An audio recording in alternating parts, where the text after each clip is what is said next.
Hey, ladies and gentlemen, welcome back to the Jac And Glen channel. I'm Jackie. And I'm Glenn. He's my husband, Glenn. Yeah, I'm your husband, Glenn. This time, right? Nah, each and every week, I'm my husband, Glenn.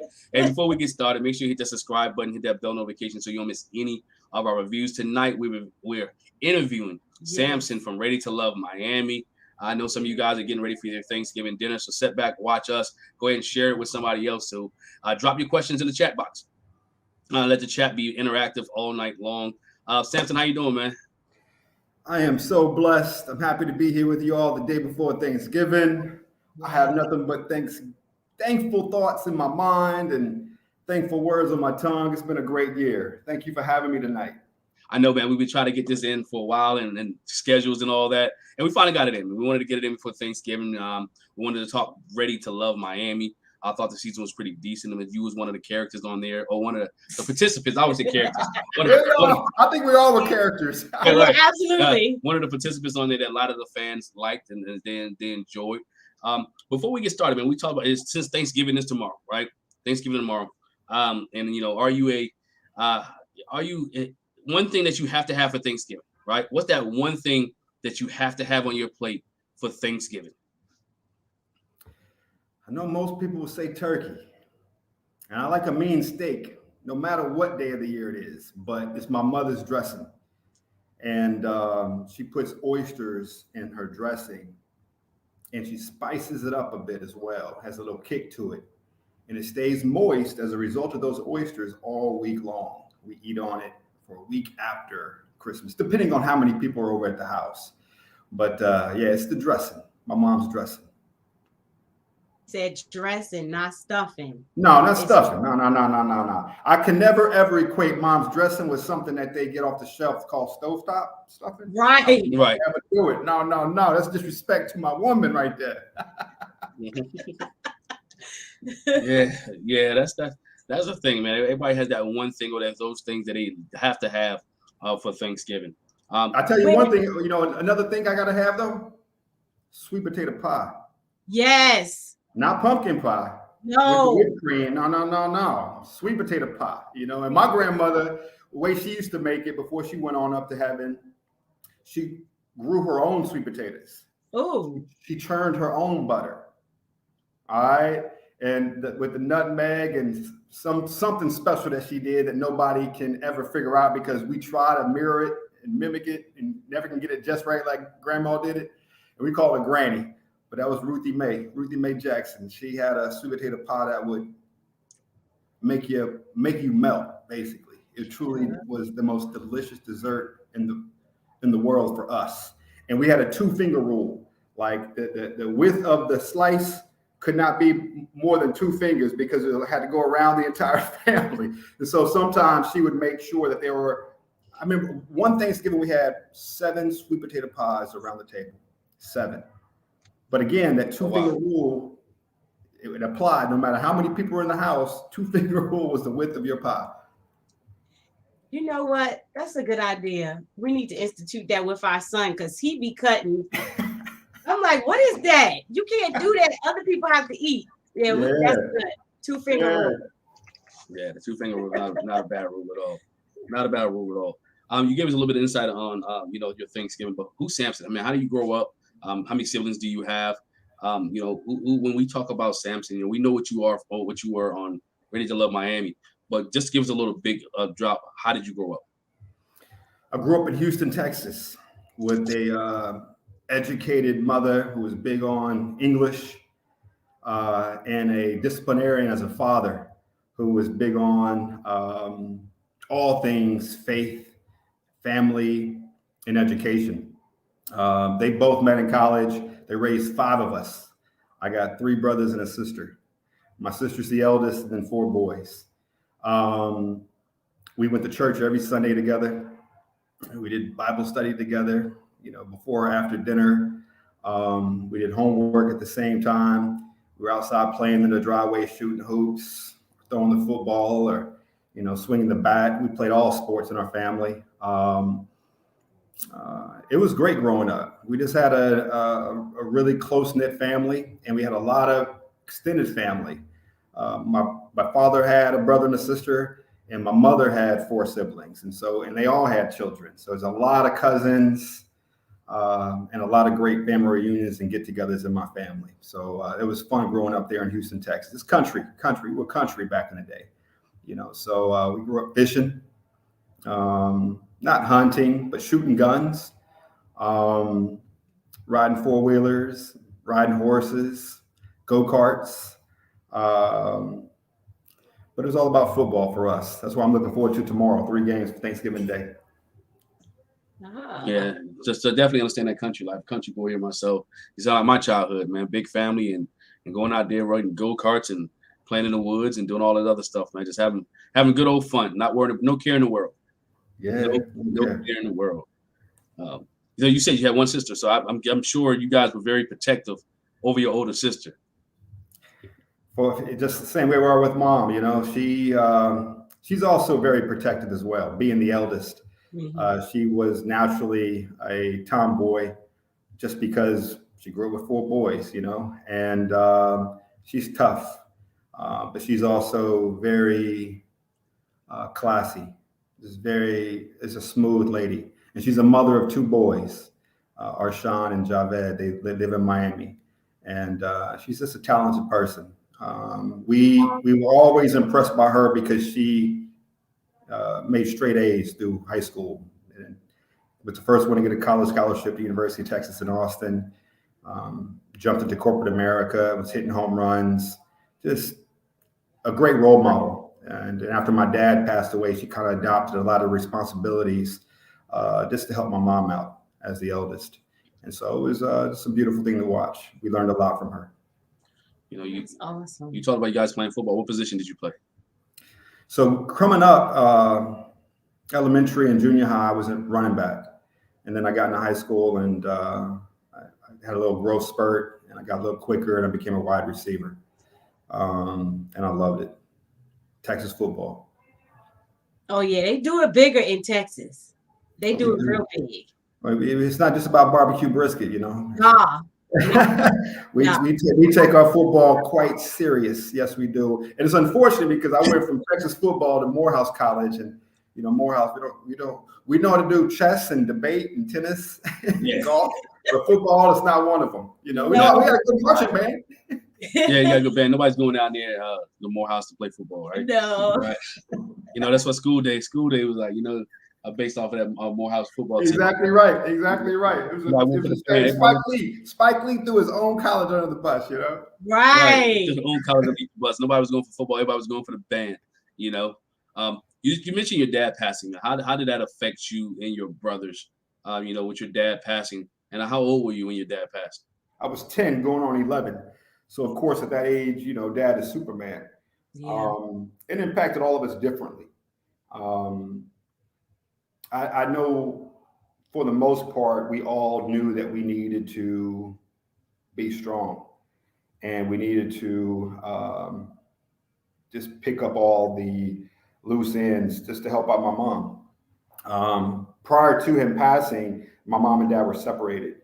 And so we already saw my mom juggling a lot. She had a lot of balls in the air. And so, but we didn't know that it was abnormal. That was our norm, right? So we just did what we had to do. So it was cool because when you're in a huge family, it's like a team. Everything you did was team-based. So there was no strife or stress. It was just another thing to do other than homework or playing ball or playing with your friends or riding the bike. None of us shied away from work. We all have a strong work ethic. The same way my mom did, the same way my grandparents did, the same way my aunts and uncles did. So it was kind of normal. Even after he left, we just had to do more. But at the age of 10, you had enough time and memories that you could build upon that and lessons learned from your dad, right? This man, the way he took notes at work or writing lesson plans. He was after he graduated undergrad in Kansas, he came to Prairie View A&M University. That's where he met my mother. He was working on his master's at the time. She was also working on her master's in education. His was in engineering. The way he wrote notes from his classes, or how he was writing lesson plans, because he turned into a college professor teaching mathematics and also engineering courses. And this is how he wanted to help minorities consider professions within engineering. A lot of people of color, a lot of Black men weren't going into that field back in the 60s and 70s. And so he was doing his part to create programs and interest for that population to pursue an interest. The way he wrote notes in church. My mom kept Bibles that he had that had in the back of the Bibles, had to have the blank pages. His calligraphy was just amazing. The way, those blank pages in the back of a Bible, they don't have lines, but the way he wrote, it was almost like he had an invisible line in his head, and it was just perfectly written out. It's almost like he was trying to leave a mark for us. And so when we look at it, it's like legible, it's easy to read and understand. He ended up working at NASA, working on shuttles at Johnson Space Center as an engineer. But it was those types of qualities, how he took school serious, how he took church serious, how he took the written word serious.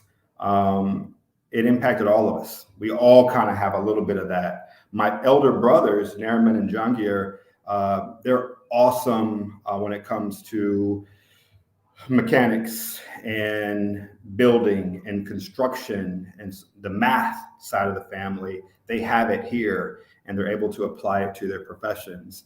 My sister is just like a spinoff of my father, just because she's just naturally, she probably wouldn't say she's naturally smart, but I think she is. But he had this type of impact and influence on us because he just took everything so serious. I was telling one of the interviews I had in the past, Jac And Glen, that my dad used to dress up in a suit and tie just going to class in college. And this was one of the things my mom, thought was really impressive, was how he dressed. So I wanted to also, when I got to Morehouse, take how I dress kind of serious as well. And beyond Morehouse into my professional career, just always dress to the T, dress to the nines, and, present myself first before I present any product or service. Let me tell you, I don't know if you saw me like, oh my God. I saw that. I feel like you grew up in my house because your dad sounds so much like my dad. My husband's a witness.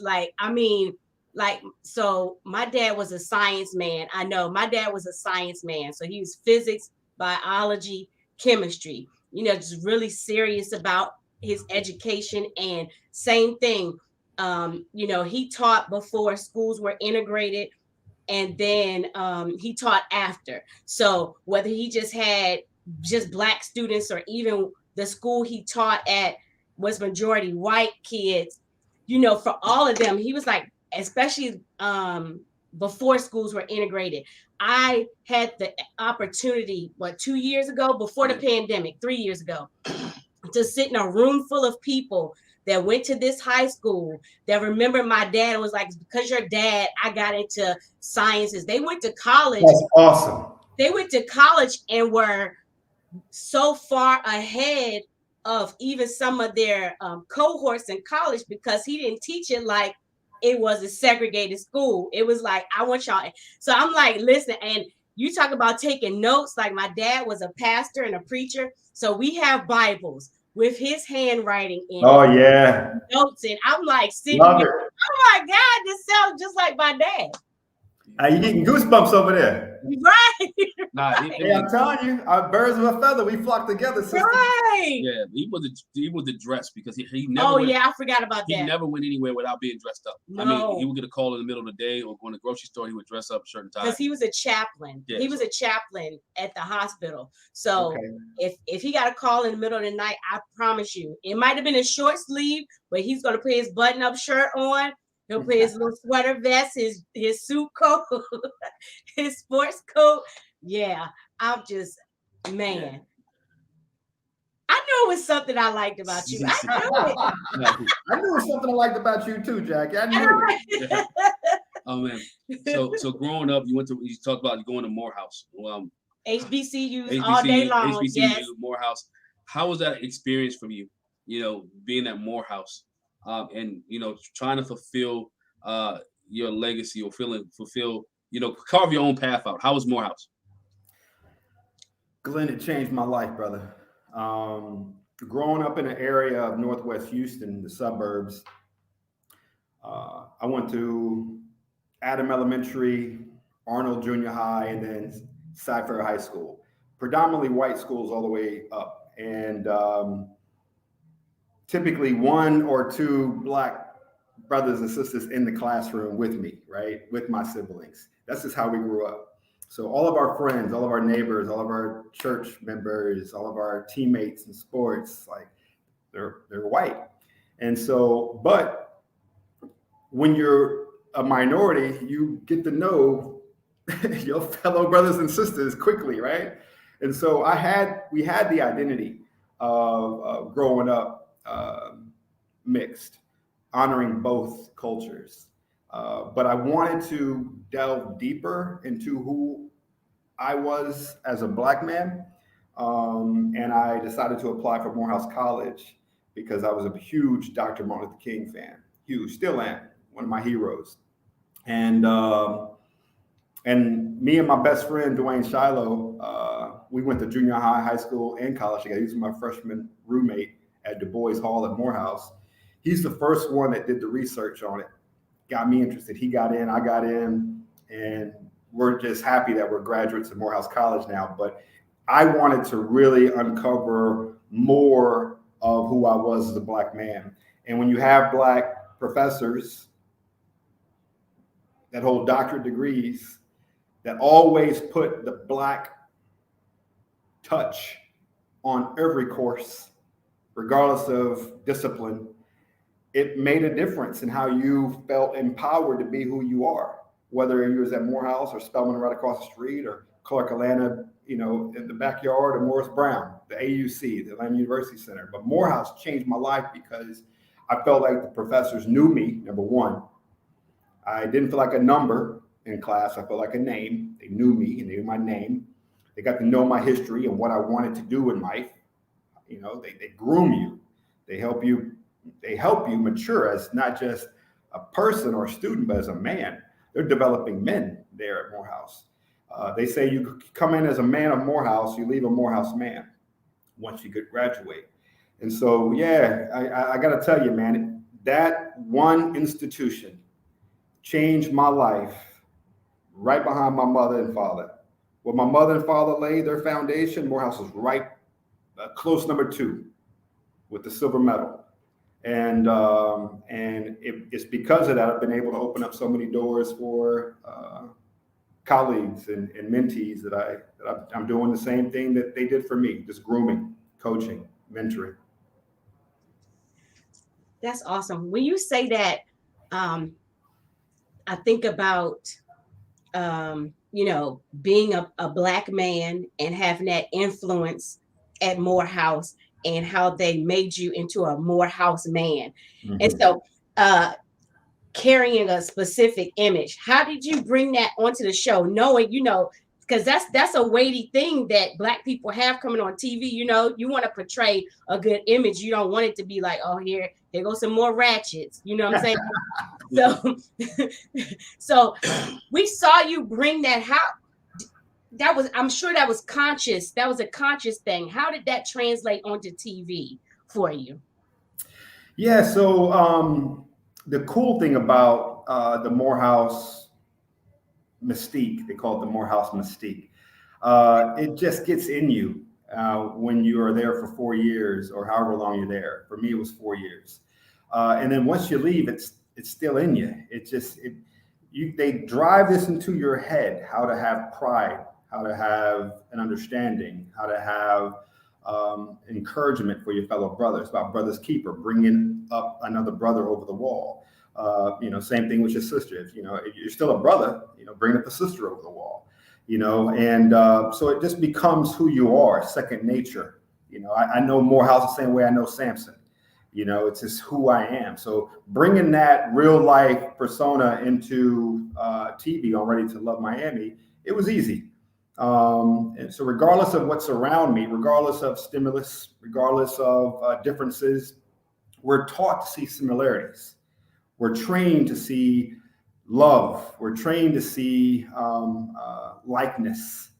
We're trained to see brothers and sisters, regardless of socioeconomical backgrounds or history, right? We don't have to sound the same or look the same, but I can identify with you because you're my fellow brother and sister. So when I knew it was a Will Packer production on the Oprah Winfrey Network, I knew it was going to be my brothers and sisters.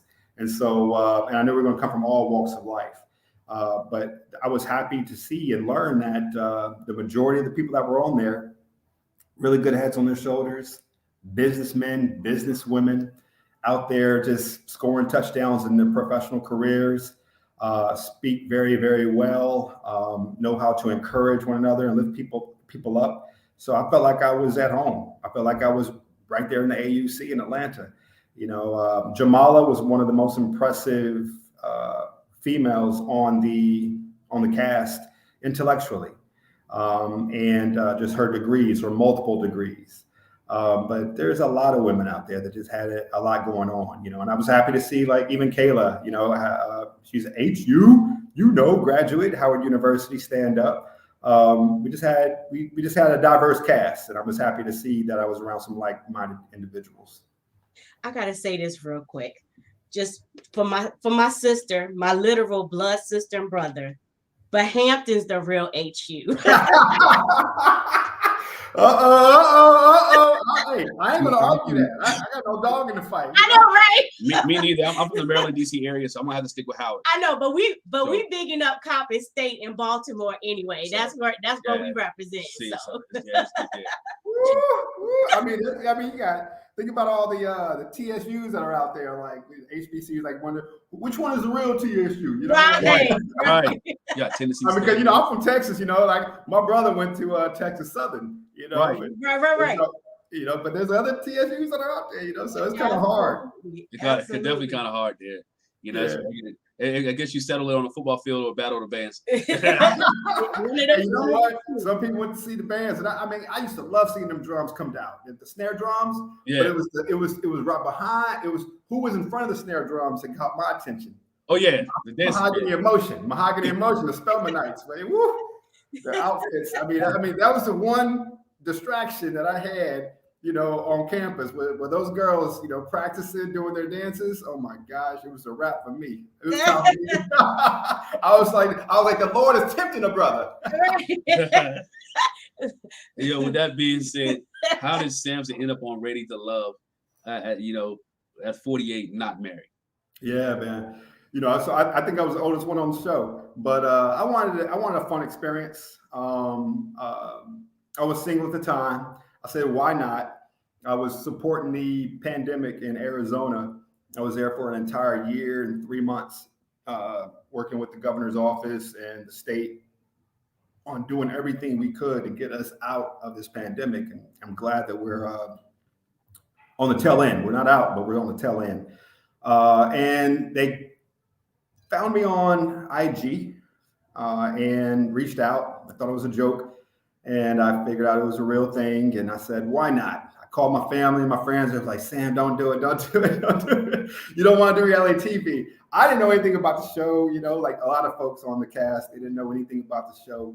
But I wanted to try it out. I said to myself, I know I'm picky. I know I'm very selective. It's highly unlikely that I'm going to meet somebody on television. I may meet a friend. I may meet someone I can become cool with or date, but I probably won't fall in love or meet someone I'm gonna fall in love with, just knowing my background, but I said, why not? I mean, you never know what God has for you. It may be on television. So I said, why not? Did you go back and binge watch any of the shows prior to being on the show? Didn't binge watch, but I did do a couple of YouTube videos that showed some clips, and I did watch a reunion. And so I knew the reunion was going to be, drama filled. But at least I saw that it was a fun experience for most people, and I said, again, I've never been on television other than, supporting media relations within my professions as a public speaker. But I wanted to have an experience like this. I said to myself, you know what? No matter what, it's Will Packer and Oprah Winfrey Network. How bad can it be? I said, no matter what, it's still going to be fun to do. And I've always had an interest in doing film and TV. I've always had an interest, whether it's in front of the camera or behind the camera. And so I have some colleagues and friends that have done it and are doing it still. And it seems like they have a really fun time filming or acting. And the closest thing I've ever done to it has been modeling. The only time I've been in front of a camera really has been modeling, doing runway, not print. And so I just kind of combined some of the elements of my professional careers and said I can go in with some confidence. And I know how to date because I've been dating all over the U.S. all my life. So how bad can it be? And when I said, hey, I got one question.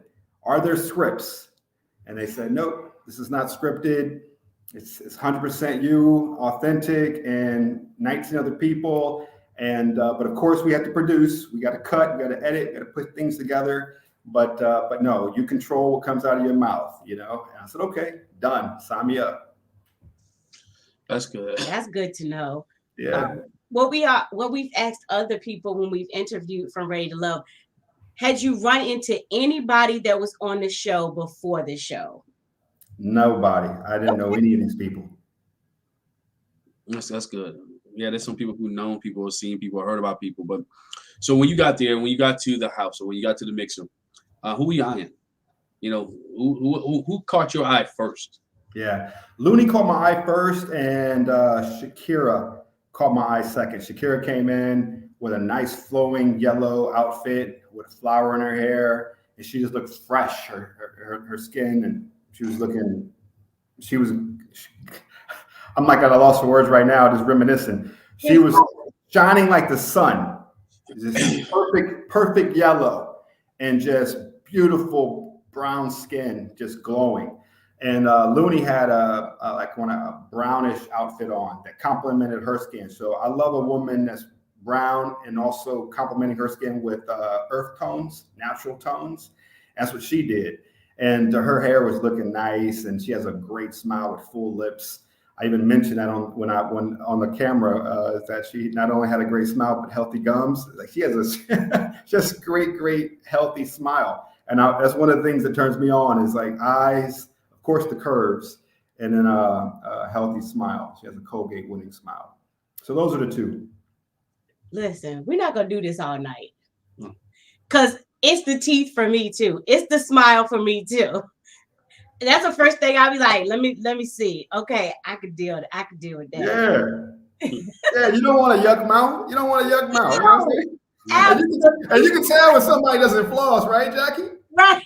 Right. Right. You can definitely you want somebody who got some nice whites.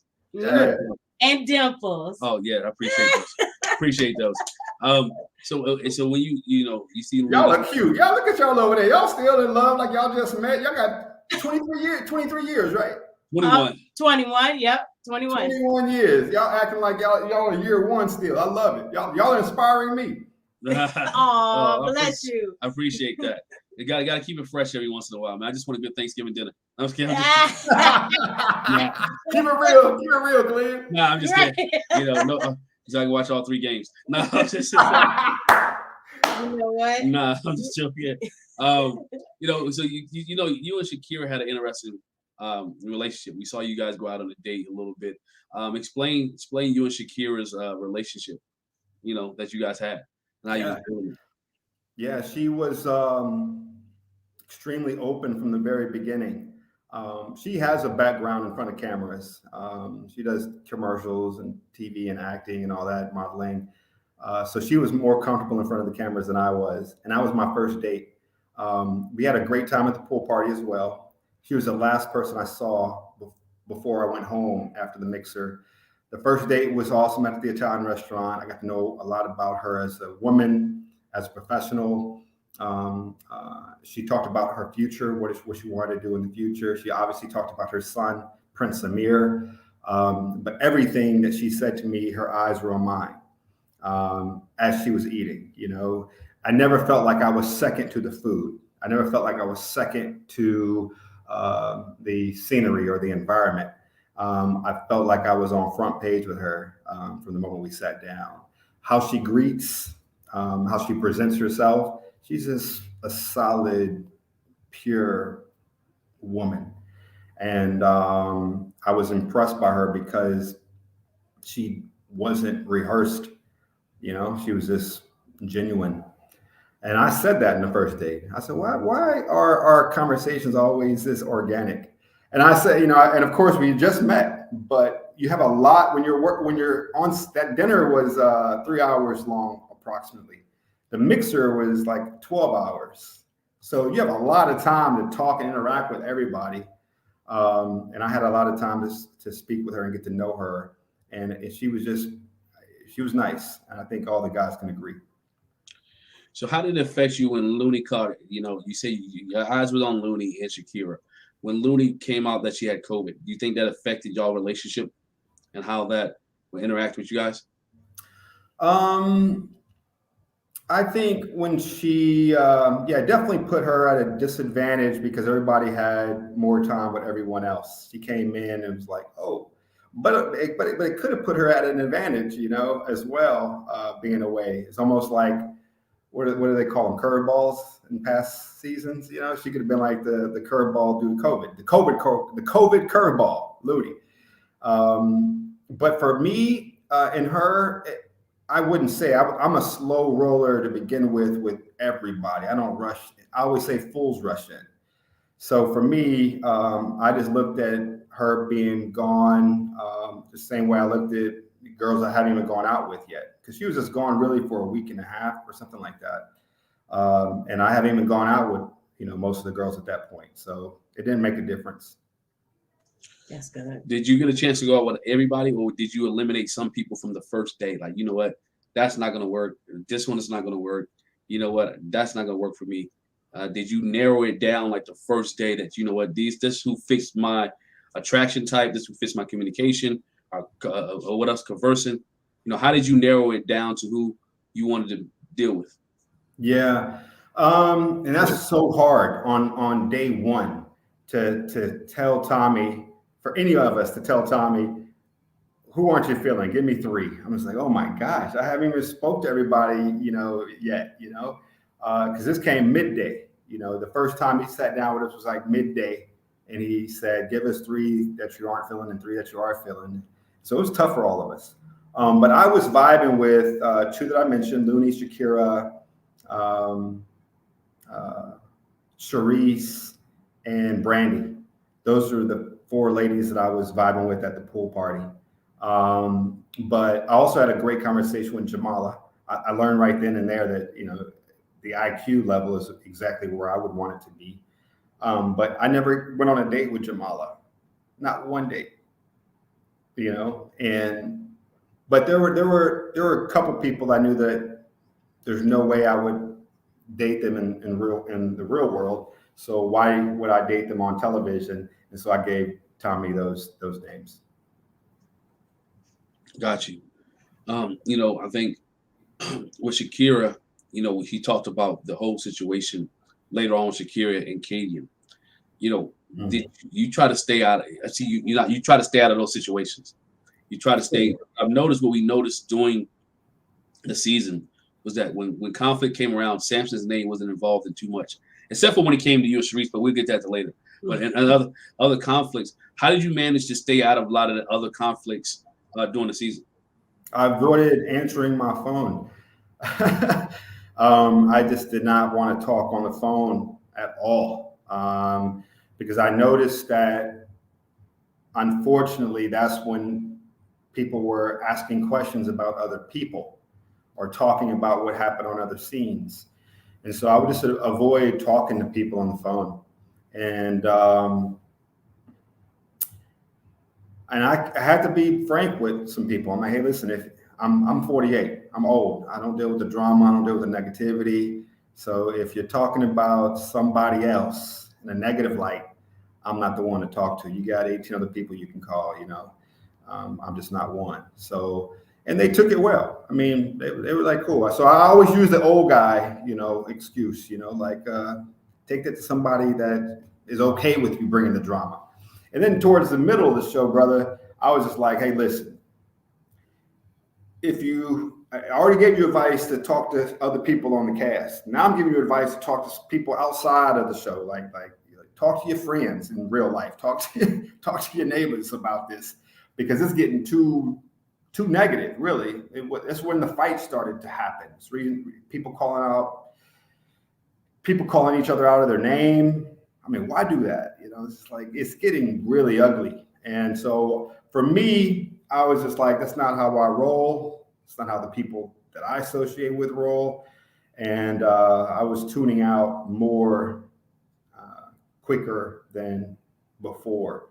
Just avoiding the phone. It's the smartest move. And I was actually giving the advice to my boys too, like on the show, don't answer your phone, bro. It's not going to be a good look. And they most of them complied. Most of them were doing this on their own accord to begin with, But yeah, the guys kind of stayed away from the fray, from the BS, and but the girls, they were in it thick from day one.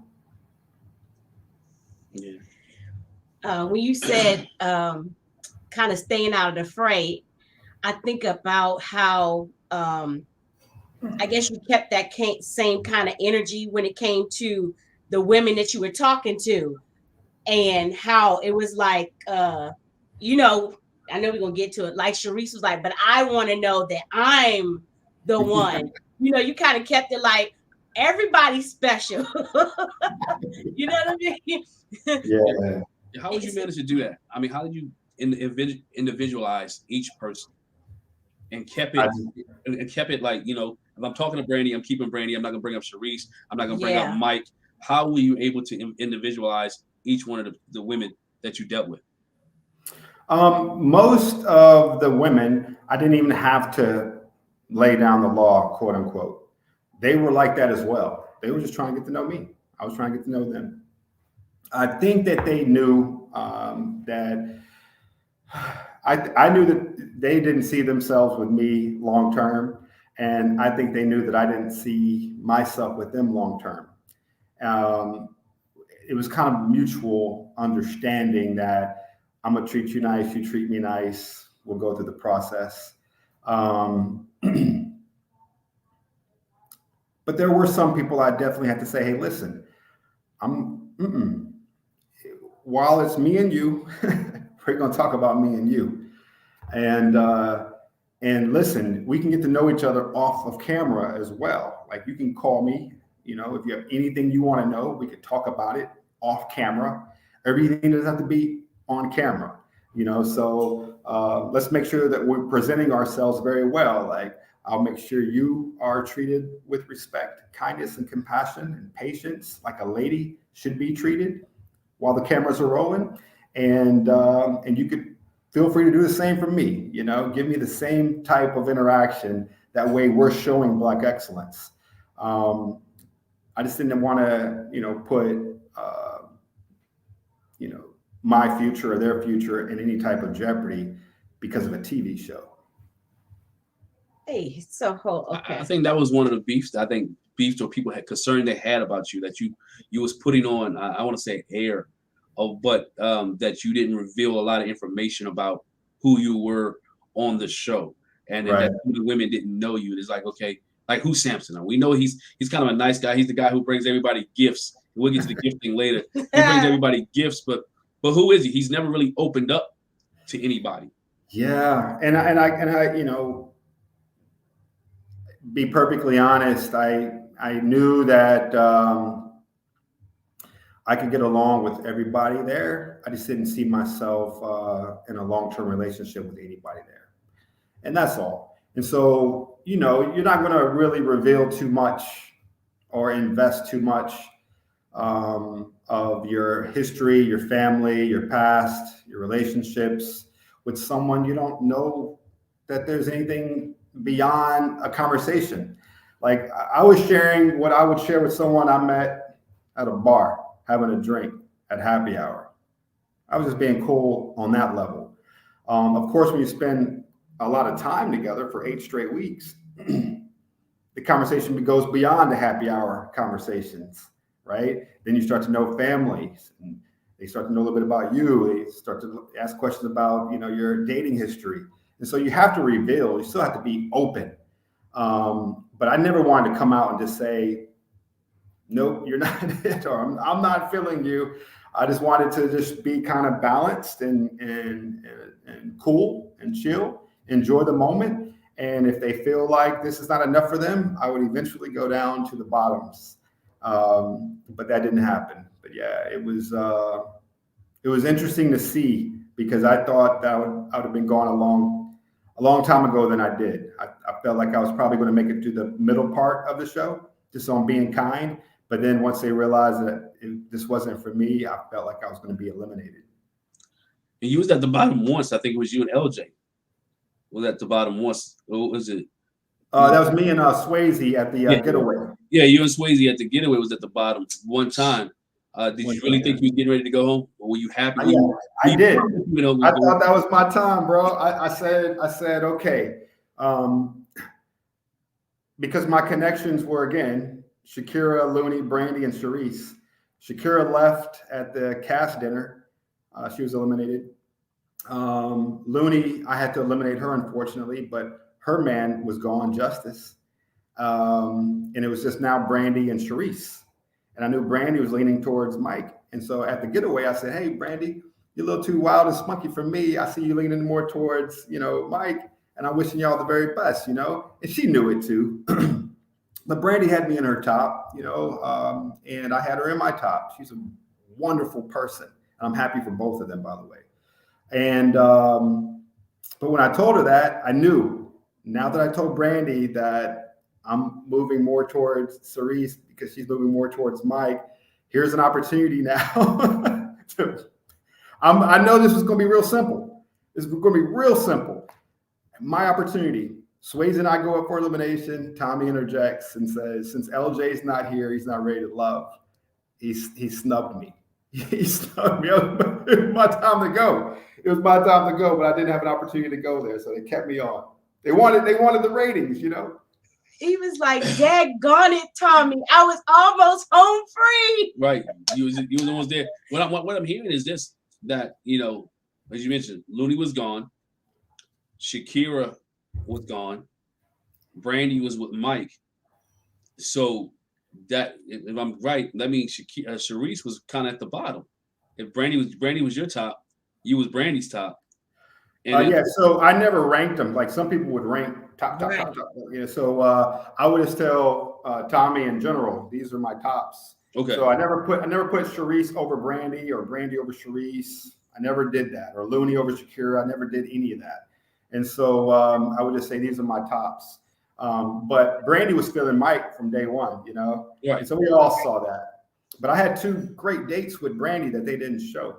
And but I knew immediately that Brandy wasn't feeling me at that picnic, because she was all focused on Mike with them grapes and the pie. Mike at one point, hey Glenn, check this out, man. It's such a pimp move. He looked over at me and said, hey, yo, Sam, cut up some more pineapples so I can feed my baby. Oh my gosh. And you know what I do as a gentleman? I said, all right, bro. Because, hey, I saw love being made. Like I saw love being created. I saw energy and chemistry. Like, right.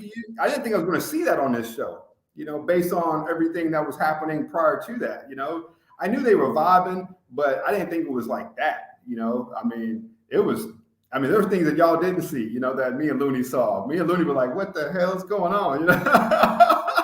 But it was cool. And I said to myself, okay, I'm not going to get in the way of that. I was always told, don't break up a happy home, Sam. Don't break up a happy home. And that looks like that could be a happy home right there. So again, I'm happy for Mike. I'm happy for my sister Brandy. And more power to them. They look good together. So, but I was gonna say, and I know the concept of the show, you date multiple people and stuff, but like just like Brandy and Mike, we saw Joy and Clifton on some of the other seasons. It's like when you really see that, you do want to be like respectful, like I see what's going on over here. This is not a show for them. Like they found something. Like why would I interrupt that? You know, and like I said, I know the concept of the show, but when I see that, I'll be like, yeah, I ship that right there. Yeah, just leave them alone. Yeah, and we were complimenting. Yeah, and we were, Jackie, to that point, we were complimenting, like in the lounge with Tommy, with the fellas. We knew what not to say because, you know, there were certain connections that were being formed. Yeah. And so in those formative stages, we wanted to make sure that we were just sitting back enjoying what was happening, because the majority of us wasn't having those types of experiences. And so if you have a good heart, if you're a good man, just, you know, applaud that. You know, step back and be like, you know what, more power to you, bro. I'm happy you found something on television. That's crazy. Right. I mean, when you think about it, I did the research after the show wrapped up. Less than 5% on reality TV dating shows actually end up with something meaningful. And from that 5%, it's even less than that actually are still together. You know, they end up breaking up. But anyway, but yeah, I'm happy for Swayze and Kadian,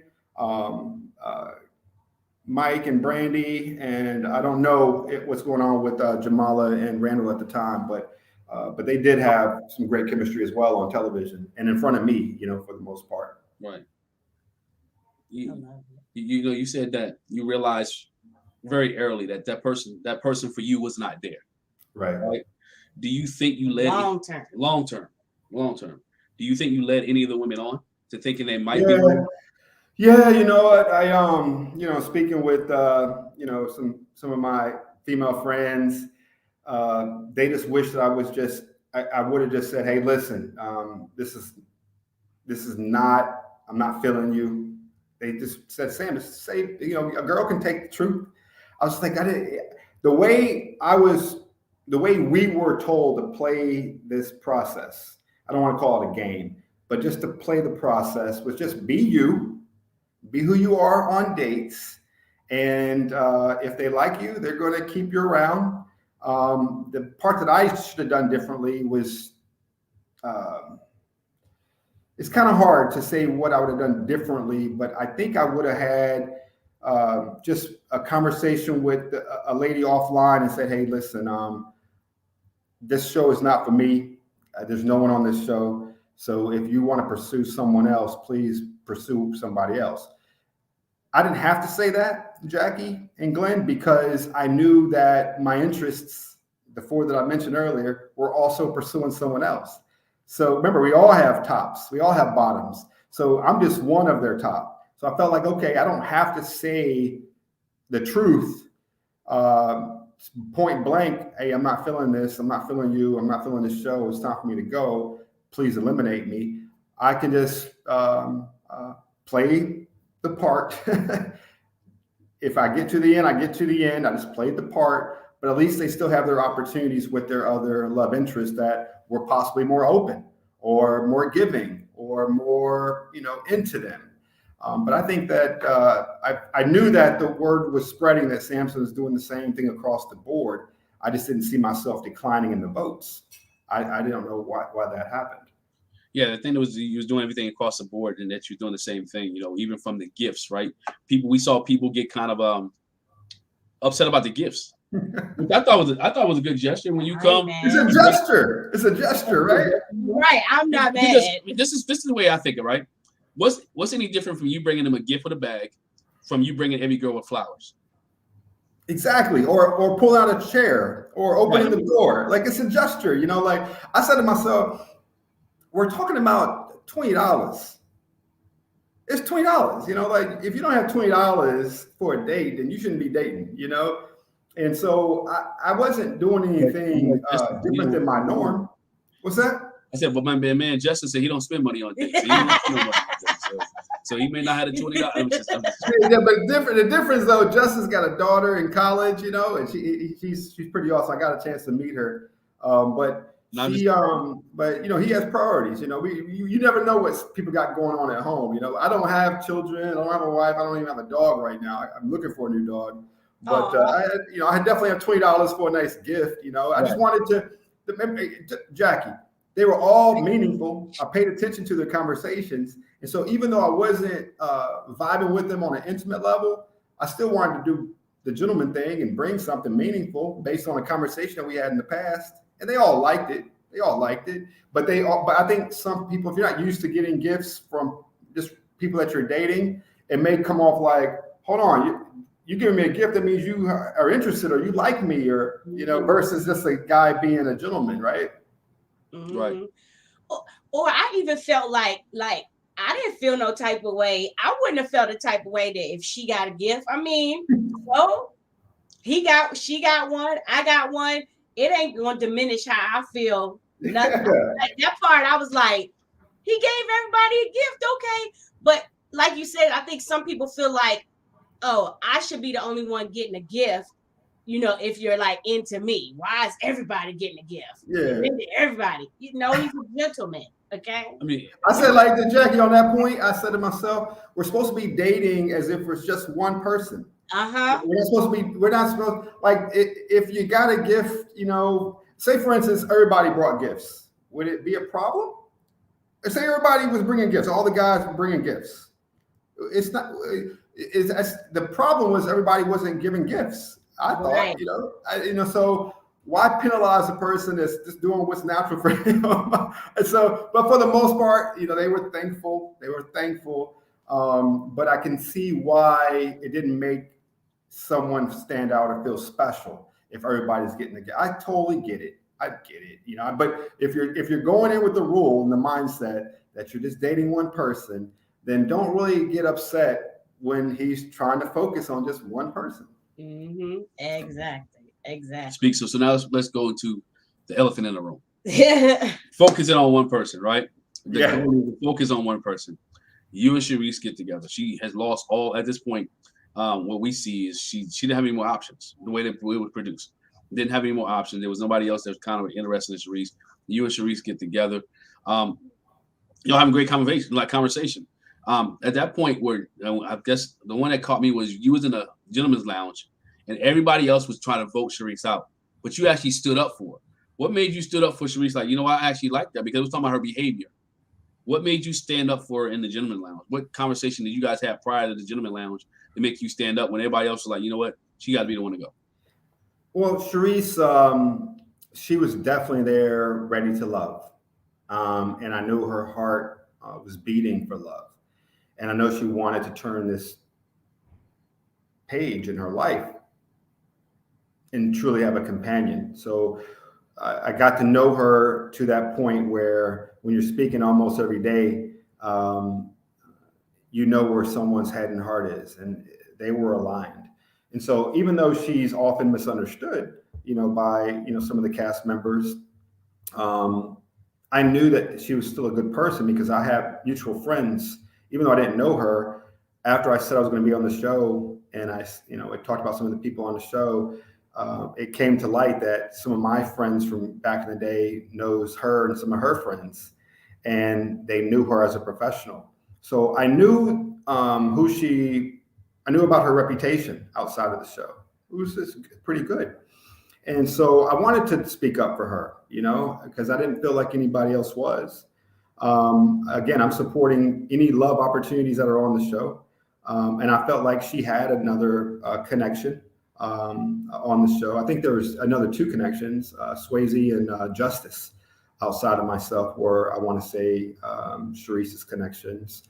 LJ was another one, but I think she saw LJ more like a friend. And, but yeah, you can't just allow negative commentary to drive operations or to drive the narrative. I'm always going to try to see balance. And even though I may not agree 100% with how she is, I still see the beauty in who she is. I still see the beauty in that woman. And again, her heart was out there. She was a fan of the show before she got on the show, and she applied. She was one of the people that actually applied to be on the show. She got on and she was ready, and I felt like she was ready. So yeah, that's how that dynamic played out. That's why I wanted to defend her in the gentleman's lounge. that's the one thing that irritated me on a reunion too. You know, when you brought that up, you know, everybody's like, you know, talking about you, and I stood up for you, and she tried to act like, no, it was other people. I was like, maybe they might have cut it out when we watched it. I said, but it absolutely looked like you took up her cause, and everybody else was like, nah, her attitude sucked. You know, I was like, girl, get that man some credit. Yeah, I wish that there was more grace across the board throughout the show. It's a tough challenge. This is not everyday dating. You know, I mean, we all know who the next person is dating. We all know who is interested. We all know who's getting gifts. You know, like this is a tough scenario. So it's built for unlikely love. Mm-hmm. And if you have it, if you can get through this and find somebody, then it's pretty formidable. But it was tough on. I'm just going to let you know, it was tough on the ladies. I've been saying it on every interview.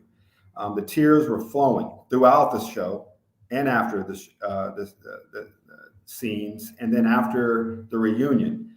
A lot of drama, a lot of tears, a lot of frustration, people just truly disconnecting from Ready to Love.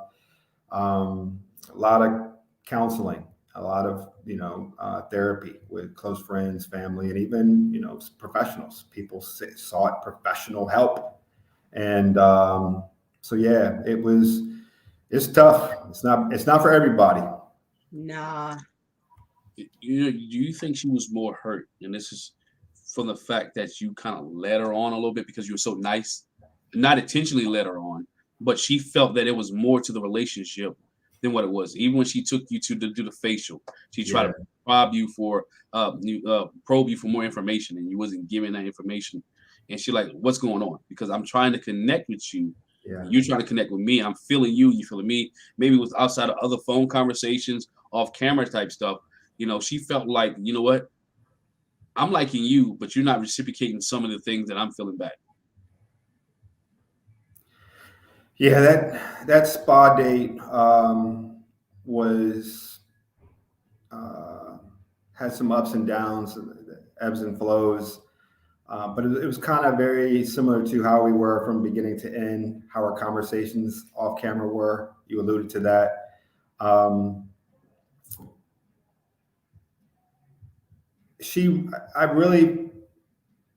I think I misread her interests in me. I didn't think that they were as real until later. Just because of, even though I'm the type of person that tries to avoid all that chatter, that's happening. But when you're around these people, they're in your ear, even if they're not, I'm talking about face to face. So even if I'm avoiding the phones, and I have two of them, if I'm avoiding both of my phones, when I'm in front of them, you can't avoid it. So it's, Sampson, I just want to let you know, so-and-so said this or so-and-so doing that. I'm just like, it's okay. I'm just going with the flow anyway. I don't really, but I learned later on that there was some true investments and the possibilities with her and I, which was very contrasting to what I was hearing in our conversations as her and I. We didn't have the depth in our conversations. We didn't have exchanges that were about us, really. I can count 2 conversations on my hand in a matter of 8 weeks that were really engaging, that were about us, not as a couple, but about something meaningful, about who we are as people, right? Human beings, and a man and a woman. And that's how I knew that she's a great person. I'm never going to say anything ill about Charisse Logan. She's a very decent human being. And but yeah, what y'all saw on camera was very different than what was off camera. What was on camera was Sampson's not opening up. He's being very surface. And yes, I was being surface on camera, but off camera, there were no questions. I'm just like, so I'm thinking to myself, if you're really trying to get to know me, well, I'm always hearing, on camera, one thing, but when you have an opportunity to get to know me one-on-one, there's really nothing there. So I always kept on saying that conversations just weren't open from either part. I wasn't being open. She wasn't being open. But I was like this with everybody. I wasn't like the only, you know who I was open with? I was open with the fellas, you know, we were just talking, you know, just, it was just, I saw them as, you know, people I can actually go to the gym with, or hoop with, or, you know, just kick it, you know, and if things didn't work out, we can, you know, double date. But anyway, the bottom line is this is how I was across the board. And I just don't think she saw that until the very end. I kind of felt like you were going that way when you said that earlier. You know, if you want to know something, if you want to talk to me, we can talk off camera. We don't just have to talk on camera. Hint, hint. I felt like you were going. I was going to say something about that earlier. You know, was it a lot of that, like, oh, our call time is so and so. I'll talk to you then, but like no conversations offline outside of cameras, like. Yeah. I'm just like, you know, the dinner, Jackie, you know, that my elimination dinner at the end. I was just like, we just had a great spa, you know, experience. I just met your father, even though she was kind of frustrated with the father. It was still a fun dinner. The dad and I got along. We were laughing. I walked into the car, you know, like it was cool, you know, like even after we wrapped up that last dinner, you know, I hung out with her after the reunion, hung out with her to watch some of the episodes, you know. So even though it ended bad on camera, we were still cool after it all, you know. But there was a lot, again, like to your point, that I was just like, hold up, you know, like, why are we talking about this on camera when we were just talking last night and none of this came up? You know, like, or talking last week and none of this came up. Like, let's not wait to have what you need to know on camera. You know what I'm saying? Let's have it right now. You can just call me up. We talking all the time. I'm calling you, you calling me, we're texting. Like I'm up early, 6 a.m. every day without an alarm clock, you know? And so we have plenty of time to share. Let's not bring any drama on camera. I just didn't want to do any of that. And so when it happened at the very end, I was over it at that point. I just reached my boiling point. I was just like, okay, here we go. So let me sit here and eat my steak. But you know, it was less about her. It was more about, you know, everything else that took place. Right. You know, it was production. It was the timing. You know, I told you I wake up every morning at 6, so I go to bed early. So I'm going to a dinner, you know, like an hour before I'm typically in bed. You know, I'm just like, what's going on? Like, you know, give me a heads up. You know, because the elimination discussion or the lounge with the ladies with Tommy happened early afternoon. So why am I getting a call at night, right, you know, to do this? Like, let a brother know. Like, I know that I'm up next because LJ went last, you know, at the cast dinner. I mean, at the getaway. So I got to be next, you know. So it's okay. It's my time. So I was okay with it. I just wanted it to be done with more grace, and the same way I did with Looney. I keep on saying that. The same way I let Looney go.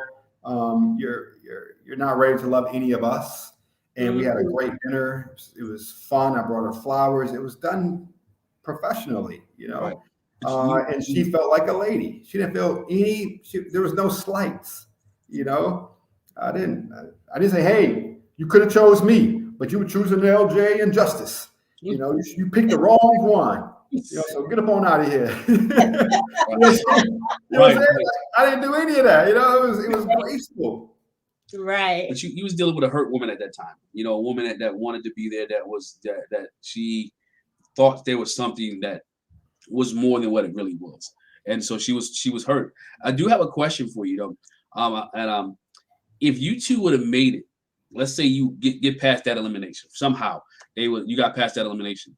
And you're there along with Mike and Brandy, and you know Kayla was the third wheel, and so what would have happened at the end? Good. That's when I would have said, Tommy, I think Charisse is ready to love. I'm just not the person to do that, and I would have walked away at that point. So I would have said, I had a great time getting to know this woman. I see her as a woman. I see her as a professional. I see her as an aunt. a cousin, because I got to know a lot about her family, you know, Right. her roots, not just in Baltimore, but also in the Carolinas. I got to know a lot about how, you know, she became a professional woman, a businesswoman, a business owner. So I would have highlighted that. You know, I'm big on, you know, promoting us. I told you earlier about Brothers Keeper, bringing someone up over the wall, doing whatever I can to help market who they are. So it would have been with class, very similar to how I did it with Looney, but I would have eliminated myself. You know, I would have said, hey, it's just not right for me to move forward. I think she's a beautiful person. I'm glad we were able to experience this journey together. We made it to the end, which is an accomplishment in and of itself on a journey like this. It lets me know that your heart's in the right place. My heart's in the right place too. I'm ready to love. I'm just not ready to love anybody here. And that's how I would have done it, basically. You would have told her that, or you said you would have told Tommy? I would have said it to, you know, because remember, we're all there together. Remember, it's very similar how Swayze and Cadian walked away. Right, yes, right. We're all there together. Yeah. Right. I would have done it. I would have done it differently. I would have said it what I just stated about Charisse and I, Right. if we made it to that level. That's what I would have done at that point. Got you. Then you get to the reunion, and we find out that Sampson has somebody else. How did that come about? Yeah. So I don't know why this is so hard for people to understand, but I've been reading some of the stuff that's out there, and I think it's comical. But this woman is been a member of my church before I became a member of the church. I moved from DC. I told y'all I was up there for 10 years, and during the pandemic, I moved to Miami Beach. I took on a different type of role, and I've started focusing more on life coaching and mentoring. And I had, hold on one second for me. Hold on one second for me.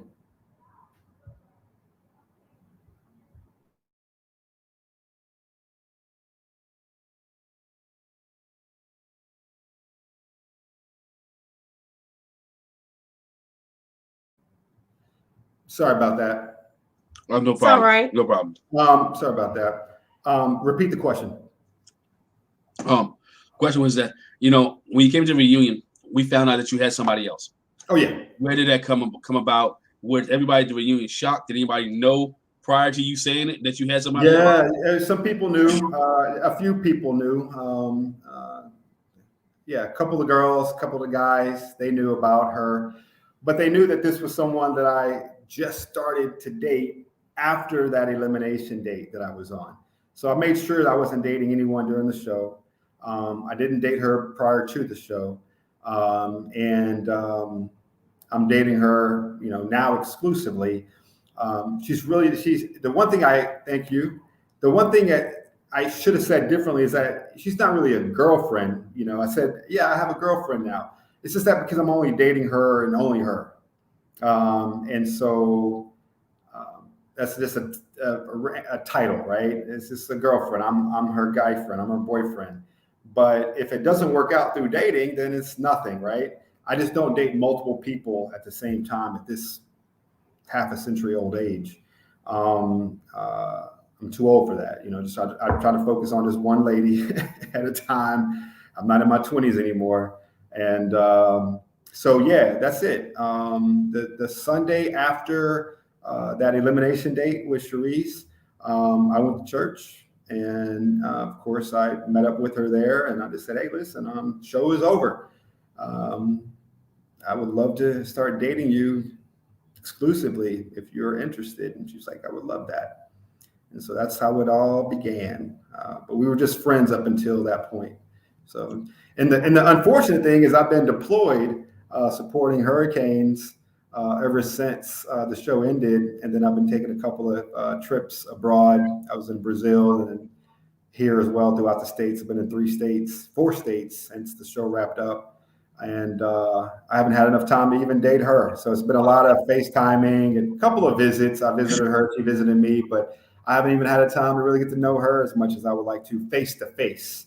Right. So again, we'll see what happens, but that's what happened, Jack. I mean, that's what happened, Glenn.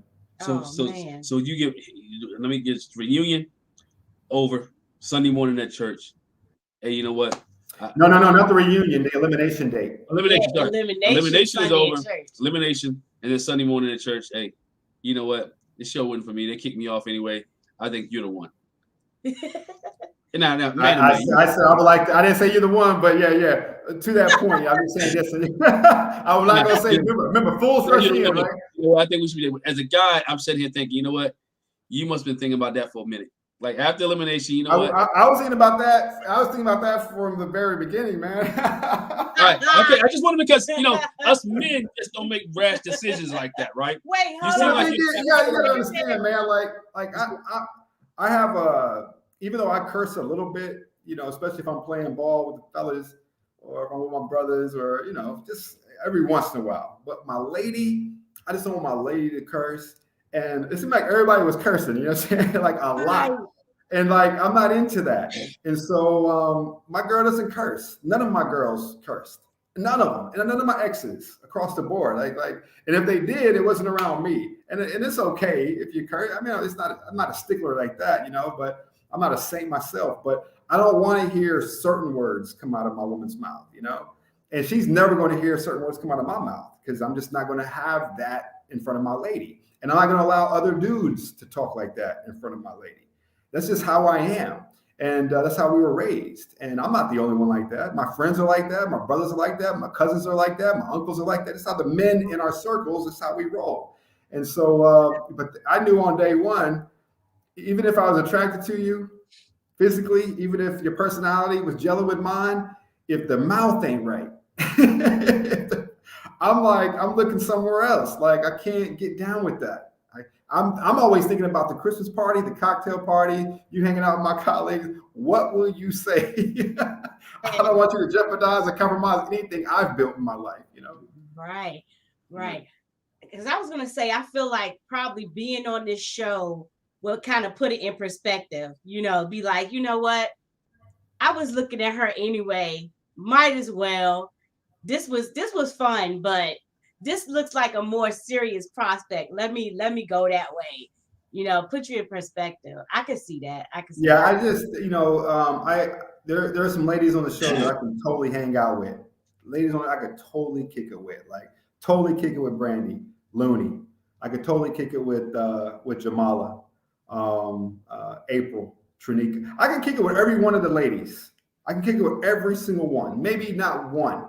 I'm not going to mention any names. Yeah. But for the most part, and I'm not mentioning Charisse. Charisse I can kick it with. I'm just saying there's someone else I just can't. But because my family just would not welcome certain energies. We just have tact. We have couth. We have class. And there's just certain people that lack that. And don't care, and will just say anything unfiltered. They don't care, There's like they say they call it keeping it real. I don't know. We don't need to keep it real people in my family or my friends. We don't need that, So I coach people like that, but if you don't want to be coached, then there's no way I'm going to ever see you as an equal. Right. Oh no, I was looking at this one cut. You see that comment? Yeah, all right, Morehouse guy. I'm gonna ask the question. I'm gonna do it with Coop, right? Morehouse guy, predominantly come from a mixed family, right? The female that you're dating now, is she African American?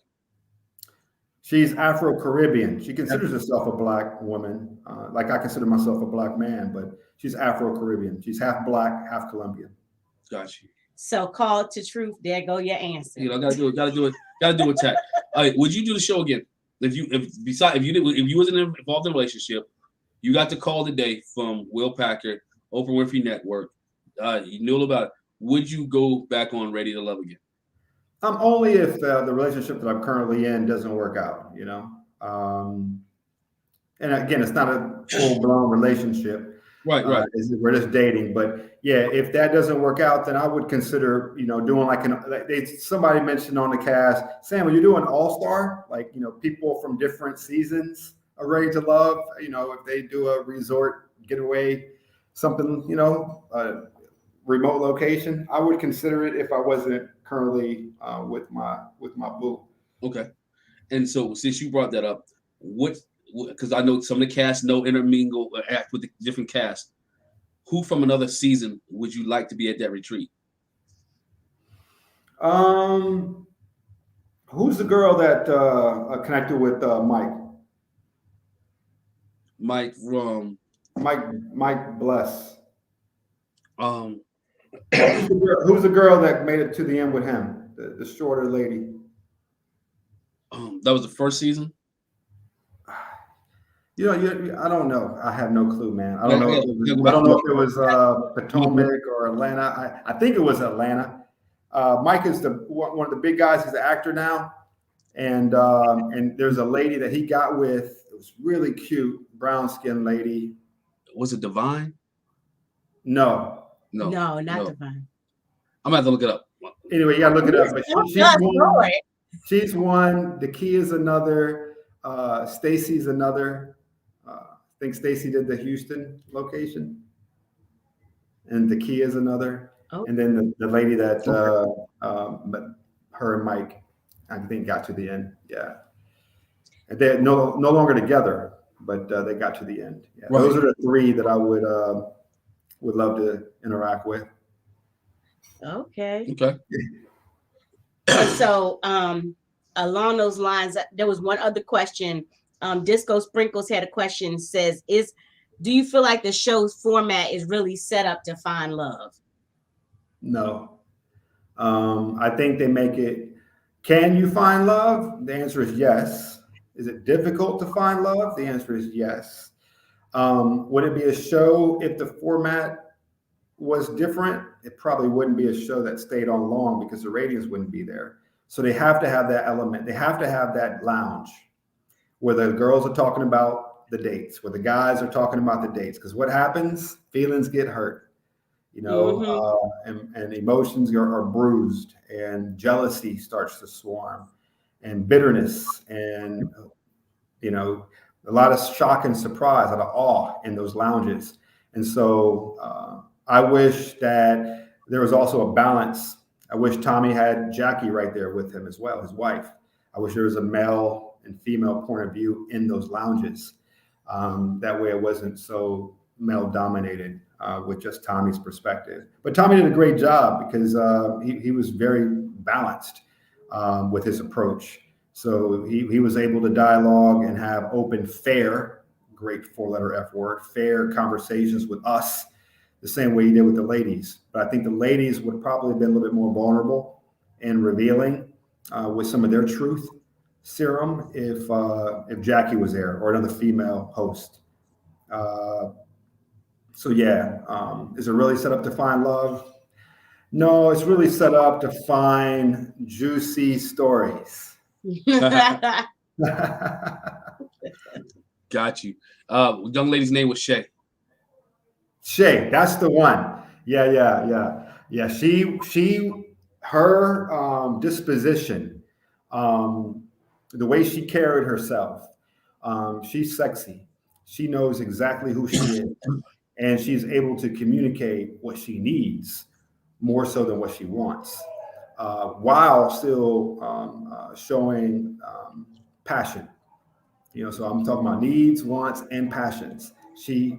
I saw that in her, and I was like, dude, Mike is lucky, man. He's a lucky dude to have this woman interested in him. And whatever happened after the show, I feel bad for them both.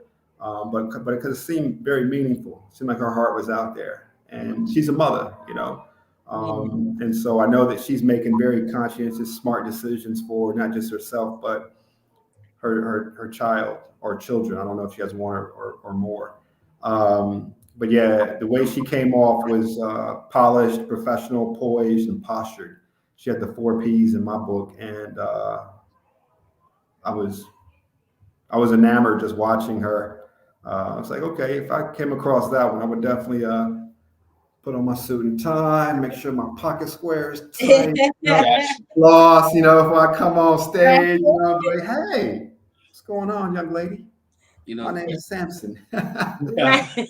Question we ask everyone: Yeah. Do you like the and not necessarily about the format as we wrap up? Season 2 was what Houston was at a resort. Do you think it's better from those that you talked to was at the resort, or do you like the way it was that you can really do your everyday life situation and not be confined to one place? Do not do the resort. No, it's too close for comfort. Especially it becomes like crabs in a bucket. Crabs in a bucket. We don't want that fighting in a bucket. It's too close for comfort. So I think, another thing I wish, to Disco Sprinkle's point, I wish that we were able to pick where we're going. That way they're able to see our personalities, like we were able to say, what we like to do in general. And they were trying to put us on dates where we were doing things that showed our interest. But I wish we was able to pick our own dates. That way they can actually see our personalities through those dates and the thoughtfulness behind things. But no, man, the resort is if they said, Sam, let's do an all-star, Ready to Love, it's going to be at a resort. I don't care, even if it's in Cape Town, South Africa. I've been like, no. It could be in Paris, the city of love. I'd be like, no. It could be in Wakanda. I'd be like, no. No. A lot of people say the resort thing is not for them. They like to have that bit of space and all that. Yeah. It's too close, man. Like, I mean, if you notice, the camera's on one couple over here talking, and they're looking at another couple over there. Right. Yeah. I mean, that's like set up for drama. It's like there's no way love could happen there. So what's next for Sampson? What's next for Sampson? In terms of in terms of love, in terms of TV, in terms of life in general, Yeah. So I would love to be in love. I would love to wake up and have someone that can call me her own and vice versa. I want to start developing history with one person. I've had some great relationships in my past. I just wasn't ready to commit for the long haul. I've been moving a lot in my life, 6, 7 different states I've lived in since college. And so for me, it's time for me to settle down. So that's the reason why I left DC. I left the hustle and bustle of DC, the politics. Right. I didn't say politics. I call it politics. And I moved down to Miami Beach because I always wanted to have a condo on the beach. So I love swimming in the ocean. I love doing sunrise and sunset yoga on the sand. And I just love the culture, the vibe of Miami. I have family and some of my closest friends are there. So that's what I want. I want to be able just to build with my woman. And she doesn't have to work. We can just live together. I saved up enough to support myself, my wife, and 2 children and a dog. And I just want to travel the world. I want to continue to give back and volunteer. I want to make my mom happy. My mom is 76 years old, and she would love to see me walk down that aisle. Yeah. Jane Evelyn Jackson, Daru Vala. She would love to see me walk down that aisle. And so that's what's next for me, love-wise. Professionally, I signed up for some acting classes in January and February, and obviously it'll carry on in through the summer. Some opportunities have started to present themselves because of the show. I never thought that people would see me as a potential actor for TV or film, but I'm open for the opportunities. And one of the first things I got to do is take some classes because it's something I've never done. But yeah, it seems like it's interesting. And again, I didn't find love, but looks like the opportunities are finding me. Hey man, we just want to say you appreciate you for stopping by and spending some time with us the night before Thanksgiving, where you can spend time with family. But we appreciate you for taking about an hour and a half of your busy schedule to spend time with us to talk about Ready to Love. I know you've been on multiple interviews and things like that, so I hope we were able to challenge you a little bit with some of the questions that we had, and it's not a repeat of some of the things that we've asked. But we appreciate you very much for being here with us. So there's a lot of things that that we did not see on the show, but we know that production changes some things and put things away. And you said it from the beginning. What you said is what you said, and what you did is how you did it. And so that is one of the things that we like about the when we interview people, things that we like about that you are honest about how you see things, because it's your perception. You lived it. As viewers, we didn't get the whole picture. No. We never got the whole picture for any relationship, not just yours, but no relationship whatsoever. So we get bits and pieces, but we're glad that you was able to speak your truth. Thank you so much. And the other thing I want to do, I want to have someone that I can say, you know what, baby, what are we going to do on our 22nd anniversary? Right. I'm very proud of y'all. I mean, that's impressive, you know. So I mean, a lot of us can look at y'all and learn from y'all. So trust me, I'm glad that we've exchanged personal information. I'm gonna stay in touch with y'all. Stay in touch with me. Expect me to say happy anniversary when this anniversary is on. Expect me to say happy anniversary. Just expect me to be your brother's keeper, for real. We appreciate that. Appreciate that, man. To you and your family, have a great Thanksgiving. Enjoy the 3 games tomorrow. Love y'all, man. Peace. Peace. Peace and turkey grease. Peace and turkey grease. Peace and turkey grease. Good night, ladies and gentlemen. Thanks for watching. Y'all. Make sure you hit the subscribe button, hit that bell notification. We appreciate you, and thanks.